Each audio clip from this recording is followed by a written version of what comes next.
In our last video, we talked about the macro view of training and programming, our whys and our hows, and we broke the year down into 4 blocks: a foundational phase, a building phase, a peak phase, and a competition phase. Today, we're gonna zoom in and we're gonna talk about our methodology in programming and why at Self-Made Training Program, we use 5-week strength progressions with a 6th week back off. On SMTP Compete, we program 5 lifts or strength sessions a week, 1 on each day of training.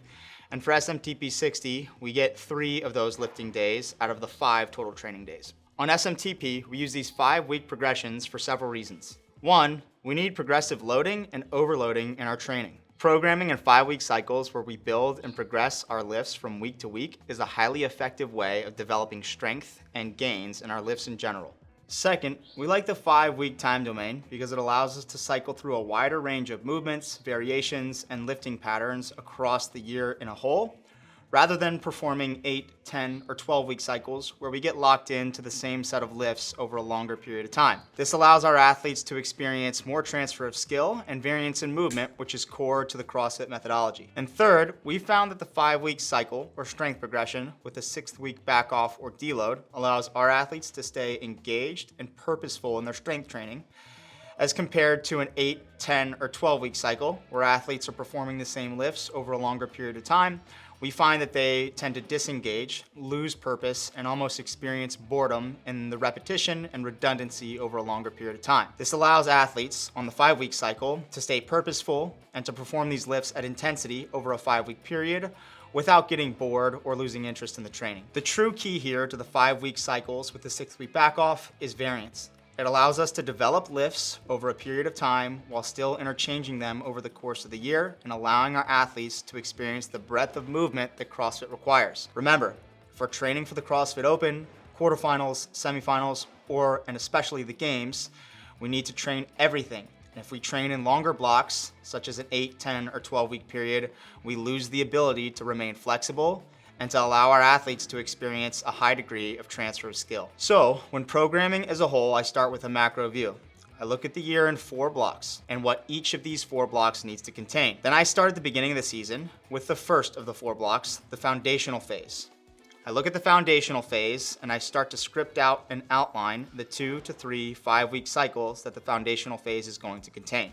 When I program a 5-week cycle, I pick a series of lifts, movements, and patterns that I want trained each week, and I write each week out individually.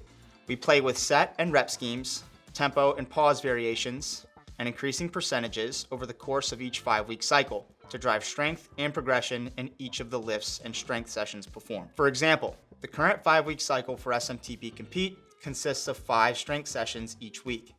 On Mondays, they perform a tempo deadlift with a 10-second hold at the knee on the final rep.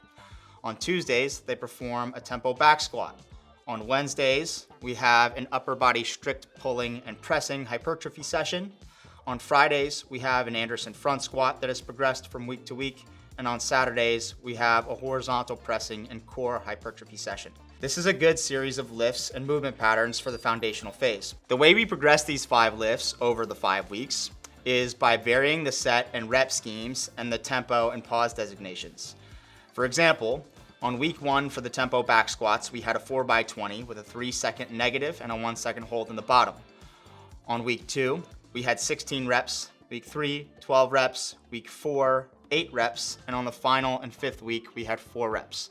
We don't always progress in this way where we reduce the repetition counts so aggressively, but in the foundational period, we wanted a wide range of set and rep counts, and this was applicable to what we wanted to have our athletes experience in their training and adaptation.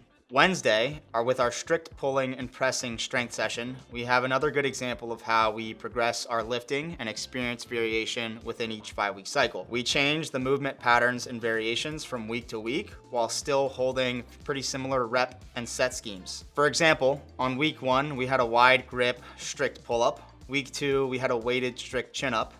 And for the pressing, on week 1, we had a 1-1-2 dumbbell strict press. And on week 2, we had a 10 rep, 1 1/4 barbell strict press.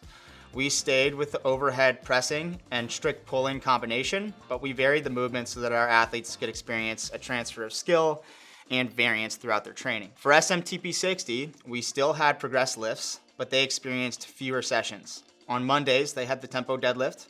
Wednesdays, they had the tempo back squat. Fridays, they had an Olympic lifting skill session.